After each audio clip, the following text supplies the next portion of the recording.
we were discussing the emergence of quantum mechanics. First, we shall discuss the limitations of classical physics. The nature of light radiation was first proposed by Newton. പ്രകാശത്തിൻ്റെ സ്വഭാവം ആദ്യമായി വിശദമാക്കിയത് ന്യൂട്ടനായിരുന്നു. It is called corpuscular theory of light. ഇതിനെ corpuscular theory എന്നാണ് വിളിക്കുന്നത്. According to this theory, light consists of tiny particles called corpuscles. ഈ theory അനുസരിച്ച് ലൈറ്റിൽ വളരെ സൂക്ഷ്മമായിട്ടുള്ള കണികകൾ അടങ്ങിയിരിക്കുന്നു. ഇവയെയാണ് കോർപ്പസൽസ് എന്ന് പറയുന്നത്. These are perfectly elastic particles which travel in all directions in straight lines with the velocity of light. ഈ ചെറിയ കണികകൾ പൂർണ്ണമായും ഇലാസ്തികതയുള്ളതും അവ നേർരേഖയിൽ എല്ലാ ഡയറക്ഷനിലും എല്ലാ ദിശകളിലും ലൈറ്റിൻ്റെ വേഗതയിൽ സഞ്ചരിക്കുകയും ചെയ്യുന്നു. It could explain reflection and refraction of light. ലൈറ്റിൻ്റെ പ്രധാനമായിട്ടുള്ള രണ്ട് ഗുണങ്ങളാണ് റിഫ്ലക്ഷനും റിഫ്രാക്ഷനും.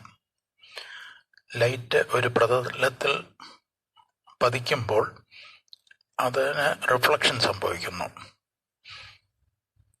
അതുപോലെ ലൈറ്റ് ഒരു മീഡിയത്തിൽ നിന്നും മറ്റൊരു മീഡിയത്തിലോട്ട് പ്രവേശിക്കുമ്പോൾ അതിൻ്റെ ഡയറക്ഷന് മാറ്റം വരുന്നു.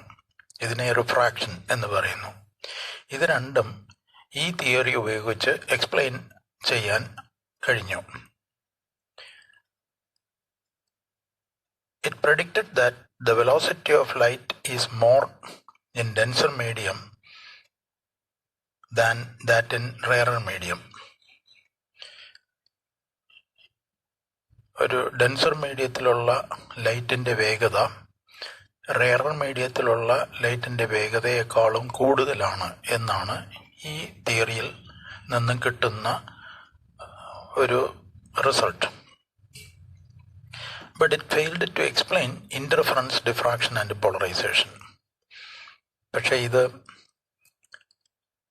ഇന്റർഫറൻസ്, ഡിഫ്രാക്ഷൻ, പോളറൈസേഷൻ എന്നീ സ്വഭാവങ്ങൾ എക്സ്പ്ലെയിൻ ചെയ്യാനായിട്ട് കഴിയാതെ വന്നു.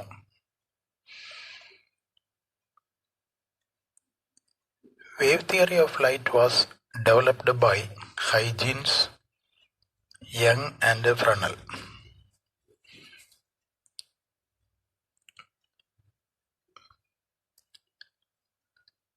വേവ് തിയറി, ലൈറ്റ് സഞ്ചരിക്കുന്നത് വേവായിട്ടാണെന്നും അങ്ങനെയുള്ള ഒരു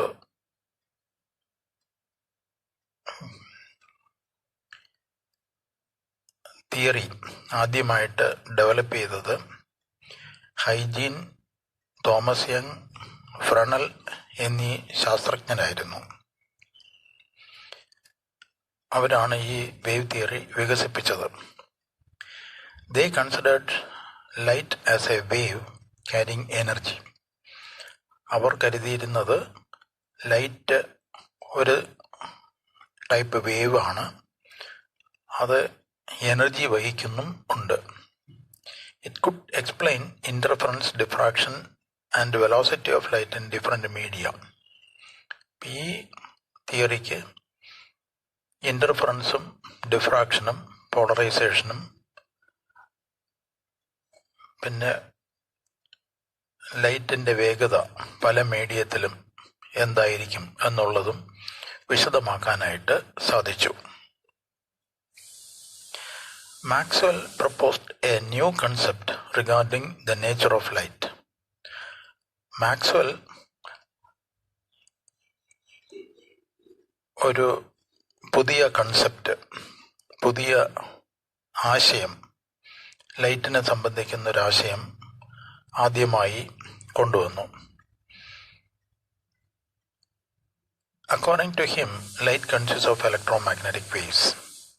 അപ്പോൾ ഈ മാക്സ്വെല്ലിൻ്റെ തിയറി അനുസരിച്ച് ലൈറ്റിൽ അടങ്ങിയിരിക്കുന്നത് ഇലക്ട്രോമാഗ്നറ്റിക് വേവ്സ് ആണ്. It consists of varying electric and magnetic fields in planes perpendicular to the direction of propagation. ഇതിൽ അടങ്ങിയിരിക്കുന്നത്, ലൈറ്റിൽ അടങ്ങിയിരിക്കുന്നത് ചേഞ്ച് ചെയ്തുകൊണ്ടിരിക്കുന്ന ഇലക്ട്രിക് ഫീൽഡും ചേഞ്ച് ചെയ്തുകൊണ്ടിരിക്കുന്ന മാഗ്നറ്റിക് ഫീൽഡും അവ രണ്ടും പെർപെൻഡിക്കുലർ ആയിട്ടുള്ള രണ്ട് പ്ലെയിൻസിലായിരിക്കും. ഇവ രണ്ടും ലൈറ്റ് സഞ്ചരിക്കുന്ന ദിശയ്ക്ക് പെർപെൻഡിക്കുലർ ആയിരിക്കും. These fields are governed by Maxwell's equation. ഈ ഇലക്ട്രോമാഗ്നറ്റിക് വേവ്സിലുള്ള ഇലക്ട്രിക് ഫീൽഡിനെയും മാഗ്നറ്റിക് ഫീൽഡിനെയും എല്ലാം നിർണയിക്കുന്നത് മാക്സ്വെൽസ് ഇക്വേഷൻസ് ആണ്. Hertz experimentally confirmed Maxwell's theory. ആദ്യമായി മാക്സ്വെൽ തിയറിക്ക് ഒരു ഉറപ്പ് ലഭിച്ചത് ഹെർട്സിൻ്റെ പരീക്ഷണങ്ങളായിരുന്നു. However, it failed to explain phenomena such as photoelectric effect and the emission of light by atoms. പക്ഷേ photo electric effect explain ചെയ്യാനും ആറ്റത്തിൽ നിന്നും എമിറ്റ് ചെയ്യുന്ന ലൈറ്റിനെ കുറിച്ച് പ്രതിപാദിക്കാനും ഈ തിയറിക്ക് കഴിഞ്ഞില്ല. Physicists towards the end of 19th century believed that classical physics was capable of explaining all observable phenomena. 19ാം നൂറ്റാണ്ടിൻ്റെ അവസാനത്തിൽ physicist കരുതിയിരുന്നത് ക്ലാസിക്കൽ ഫിസിക്സിന് എല്ലാ നിരീക്ഷണങ്ങളെയും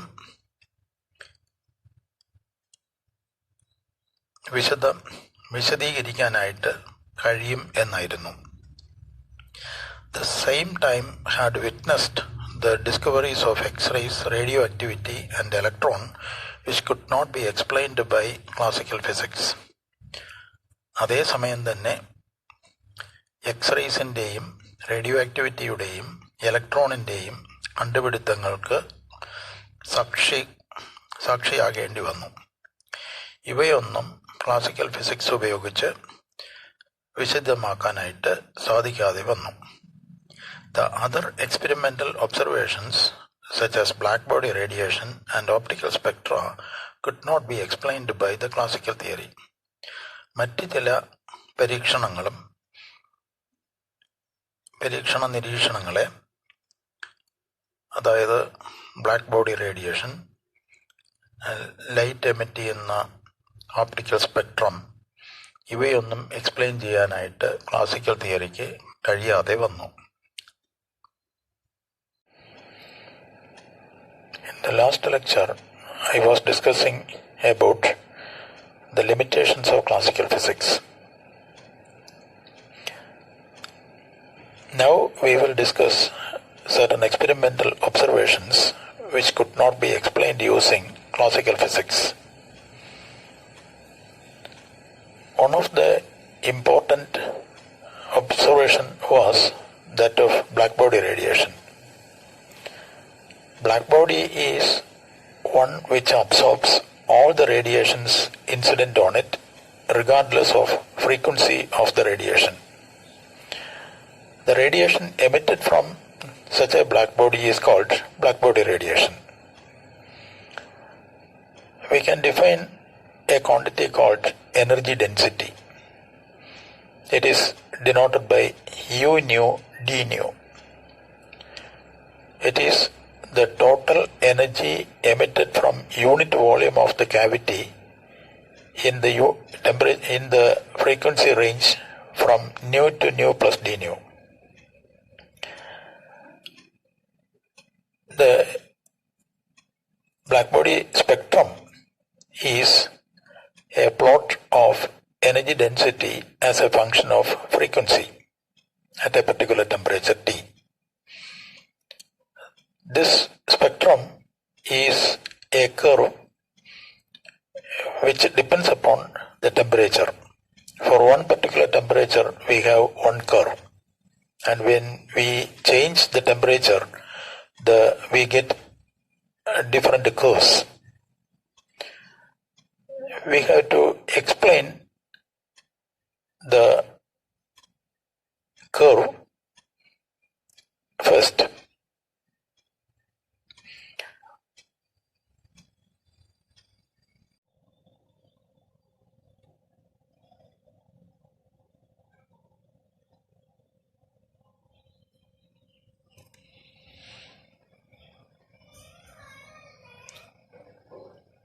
Blackbody radiation curves.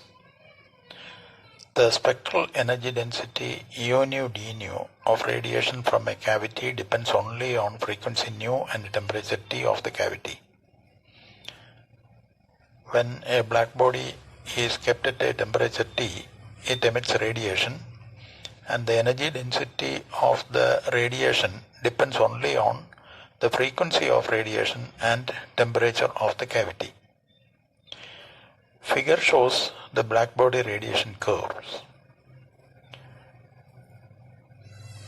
Here we can see the energy density is taken along the y-axis, and the frequency of radiation is taken along the x-axis. We have plotted a curve. The experimental curve is represented by the black line. It starts from here. This is the black line. This curve is called the experimental curve. As frequency increases, the energy density increases, and it reaches a maximum value and then decreases, and it goes on decreasing till a value very small or zero is reached. This happens at a high frequency. This is the experimental curve. It is a plot of u nu d nu versus nu curve that we have discussed. The energy density u nu d nu is plotted as a function of frequency nu. Wien tried to explain the observed curve using thermodynamics. The scientist who first tried to explain the experimental observation was Wien. He used thermodynamics, and he calculated a formula and tried to fit with this curve, and the curve he plotted was represented by the blue line, this curve. It also goes like this, and it merges the experimental curve at a high frequency, and at low frequencies it is deviated from the experimental curve. And he could explain the blackbody spectrum only at high frequency side. But this curve agreed only at a high frequency. Rayleigh and Jeans treated the blackbody radiation as standing waves between opposite walls of the cavity and evaluated spectral energy density as a function of frequency nu. Rayleigh and Jeans, റാലിയും ജീൻസും രണ്ട് ശാസ്ത്രജ്ഞർ black body റേഡിയേഷനെ അവർ കണ്ടത് ക്യാവിറ്റിക്ക് opposite ആയിട്ടുള്ള വാൾസിലുണ്ടാകുന്ന standing waves ആയിട്ടാണ്. അങ്ങനെ standing waves emit ചെയ്യുന്ന റേഡിയേഷൻ്റെ energy density frequency ആയിട്ട് പ്ലോട്ട് ചെയ്തപ്പോൾ അവർക്ക് കിട്ടിയ കർവാണ് ഈ റെഡ് ലൈൻ കൊണ്ട് റെപ്രസെൻ്റ് ചെയ്തിരിക്കുന്നത്. This represents that curve, rally-jeans curve. It agreed with the low frequency range in the experimental curve. The dotted line represents the Rayleigh-Jeans curve, which is similar to the experimental curve at the low frequency range, but at a high frequency it is deviated from the experimental curve. This is the experimental curve, but this goes in this direction. Therefore, it deviated from experimental curve. It could explain only the low frequency region of the experimental curve. But this curve can only explain the low frequencies. Thus, the classical physics failed to give a single formula that could agree with the experimental curve for the whole frequency range. ഇപ്പോൾ മുഴുവൻ frequency റേഞ്ചിലും experimental കർവിനെ explain ചെയ്യാനായിട്ട് ഒരു തിയറിക്ക് കഴിഞ്ഞില്ല. ഒരു formula കൊണ്ടുള്ള ഒരു theory ഉപയോഗിച്ചുള്ള ഒരു ഫോർമുല ഡെവലപ്പ് ചെയ്യാനായിട്ട് കഴിയാതെ വന്നു. This led to a new approach in physics, which is the quantum theory. ഇത് നയിച്ചത് ഒരു ഫിസിക്സിൽ ഒരു പുതിയ സമീപനത്തെയാണ്. അതാണ് quantum theory.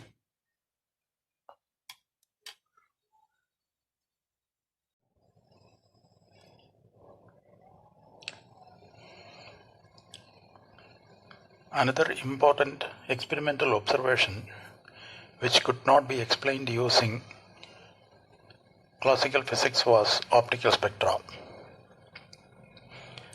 The existence of spectral lines is an important aspect of atom. ആറ്റത്തിൻ്റെ ഒരു പ്രധാന സ്വഭാവമാണ് spectral lines in the existence. We know that matter at all temperatures emits electromagnetic radiation. നമുക്കറിയാം എല്ലാ ടെമ്പറേച്ചറിലും വസ്തുക്കൾ ഇലക്ട്രോമാഗ്നറ്റിക് റേഡിയേഷൻ എമിറ്റ് ചെയ്യും. This radiation consists of all wavelengths. ഈ റേഡിയേഷനിൽ എല്ലാ wave length ഉണ്ടായിരിക്കും. This is called a continuous spectrum. അതിനെ continuous spectrum എന്നാണ് പറയുന്നത്. When an atomic gas or vapor at low pressure is excited, usually by passing an electric current through it, the emitted radiation has a spectrum. ഒരു atomic ഗ്യാസോ അല്ലെങ്കിൽ ഒരു വേപ്പറോ ഏതെങ്കിലും ഒരു എലിമെൻറ്റിൻ്റെ വേപ്പറോ law പ്രഷറിൽ excite ചെയ്യുമ്പോൾ, electric current കടത്തിവിട്ട് excite ചെയ്യുമ്പോൾ അതിൽ നിന്നും radiation emit ചെയ്യും. അതിനൊരു സ്പെക്ട്രം ഉണ്ടാവും. ആ സ്പെക്ട്രത്തിൽ ധാരാളം ലൈൻസ് ഉണ്ടാവും. ആ സ്പെക്ട്രത്തിനെയാണ് ലൈൻ സ്പെക്ട്രം അല്ലെങ്കിൽ അറ്റോമിക് സ്പെക്ട്രം എന്ന് പറയുന്നത്. ഇതിൽ ചില പ്രത്യേക വേവ് ലെങ്ത് ഉള്ള ലൈൻസ് ആയിരിക്കും ഉണ്ടാവുക. It contains certain specific wavelengths only. ചില പ്രത്യേക വേവ് ലെങ്ത് ഉള്ള ലൈറ്റ് മാത്രമേ ഇതിലുണ്ടാകൂ. ഇതിനെയാണ് എമിഷൻ ലൈൻ സ്പെക്ട്രം എന്ന് പറയുന്നത്.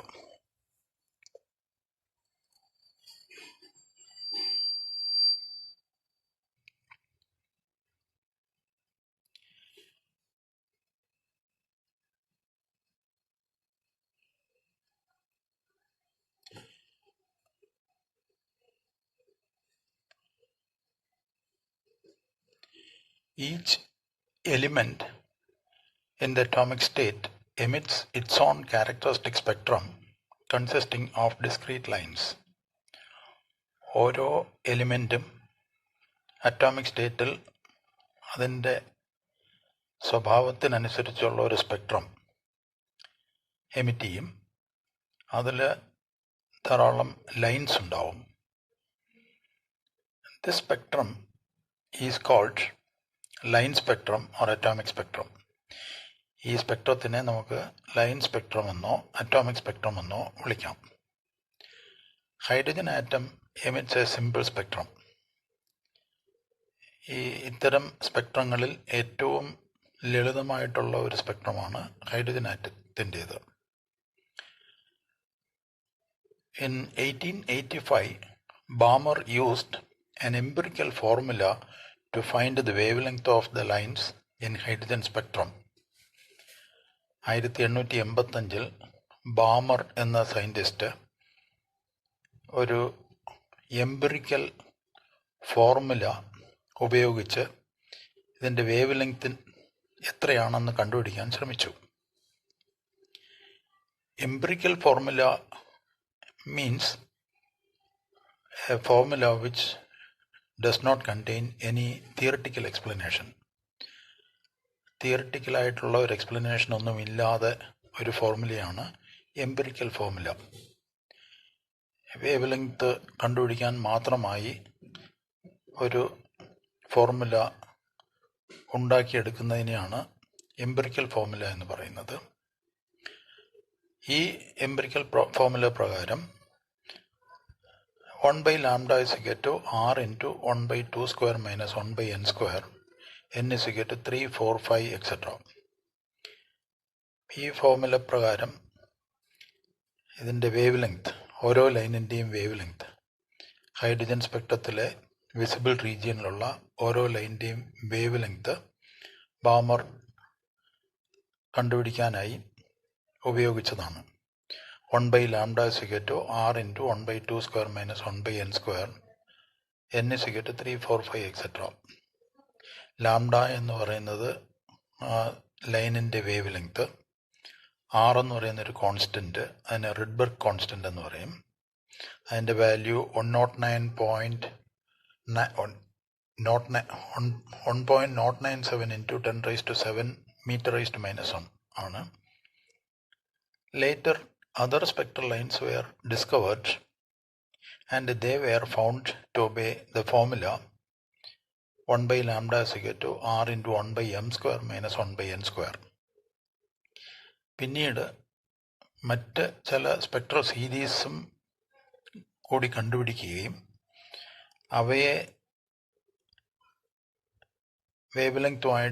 അവയുടെ വേവ് ലെങ്ത് കണ്ടുപിടിക്കാനായി ഒരു ഫോർമുല കണ്ടുപിടിക്കുകയും ചെയ്തു.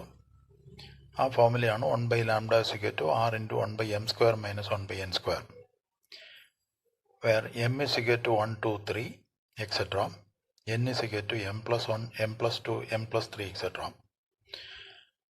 ഇവിടെയും ലാംഡ എന്ന് പറയുന്നത് ഒരു ലൈനിൻ്റെ വേവ് ലെങ്ത്, 6 റിഡ്ബർഗ്സ് കോൺസ്റ്റൻറ്റ്, എമ്മും എന്നും 2 ഇൻറ്റിജേഴ്സാണ്. എമ്മിൻ്റെ വാല്യൂസ് 1, 2, 3 എന്നിവയാണ്. എന്നിൻ്റെ values m+1, m+2, m+3 etc. m 1 ആയിരിക്കുമ്പോൾ എന്നിൻ്റെ വാല്യൂ 2, 3, 4, 5 etc. m 2 ആയിരിക്കുമ്പോൾ എന്നിൻ്റെ വാല്യൂ 3, 4, 5 etc. n 3 ആയിരിക്കുമ്പോൾ എന്നിൻ്റെ വാല്യൂ 4, 5, 6 etc. ഈ എംപിറിക്കൽ ഫോർമുല ഉപയോഗിച്ച് എല്ലാ ലൈൻസിൻ്റെയും വേവ് ലെങ്ത് കണ്ടുപിടിക്കാനാവും. The regularities found in the spectral lines indicate that there must be some general mechanism in the emission of light.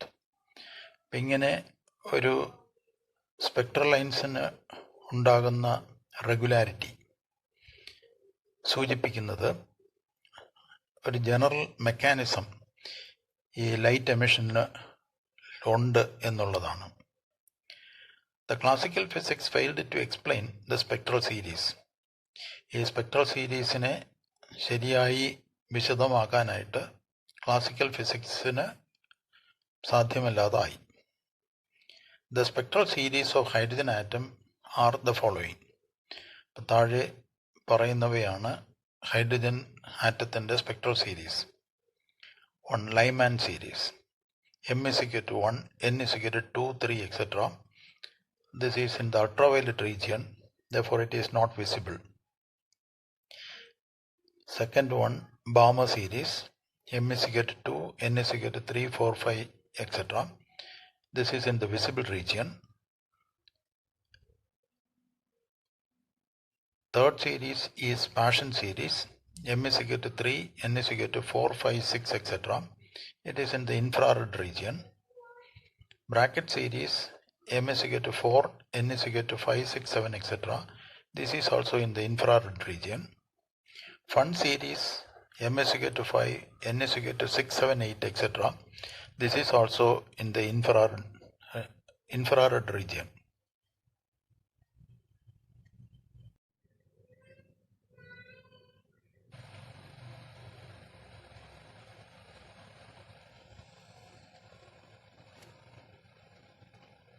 Another important experimental observation which could not be explained using classical physics was photoelectric effect. When light incident on a metal surface, electrons are emitted from the metal.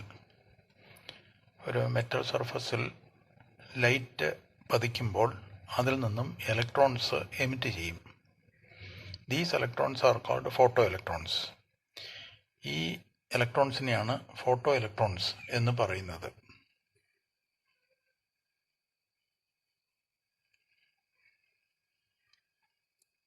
The phenomenon is called photoelectric effect.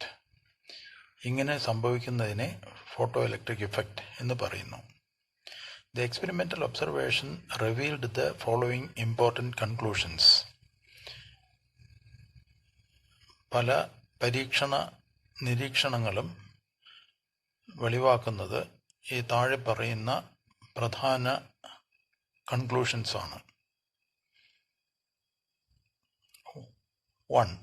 The energy of the photoelectrons is independent of the intensity of light. ഫോട്ടോഇലക്ട്രോൺസിൻ്റെ energy intensity of ലൈറ്റിൽ നിന്നും സ്വതന്ത്രമായിരിക്കും. 2. The maximum kinetic energy of the photoelectrons from a given metal is proportional to the frequency of incident radiation. ഒരു മെറ്റലിൽ നിന്നും emit ചെയ്യുന്ന photo ഇലക്ട്രോൺസിൻ്റെ പരമാവധി kinetic energy അതിൽ പതിക്കുന്ന റേഡിയേഷൻ്റെ ഫ്രീക്വൻസിക്ക് പ്രൊപ്പോർഷണലായിരിക്കും. For a given metal, emission of photoelectrons take place if the frequency of the incident light is greater than a certain threshold value. ഒരു മെറ്റലിന് photo electrons emit ചെയ്യാനായിട്ട് അതിൽ പതിക്കുന്ന ലൈറ്റിൻ്റെ ഫ്രീക്വൻസി ഒരു ക്രിട്ടിക്കൽ വാല്യൂവിന് മുകളിലായെങ്കിൽ മാത്രമേ പറ്റുകയുള്ളൂ. അതിനെ ത്രെഷോൾഡ് ഫ്രീക്വൻസി അല്ലെങ്കിൽ ക്രിട്ടിക്കൽ ഫ്രീക്വൻസി എന്ന് പറയും. അത് ഒരു മെറ്റലിന് ഒരു കോൺസ്റ്റൻ്റ് ആയിരിക്കും. For a given frequency, the number of photoelectrons emitted is directly proportional to the intensity of the incident light. ഒരു പർട്ടിക്കുലർ ഫ്രീക്വൻസിക്ക് എമിറ്റ് ചെയ്യുന്ന ഫോട്ടോ ഇലക്ട്രോൺസിൻ്റെ എണ്ണം അതിൽ പതിക്കുന്ന ലൈറ്റിൻ്റെ തീവ്രതയ്ക്ക് പ്രൊപ്പോർഷണലായിരിക്കും.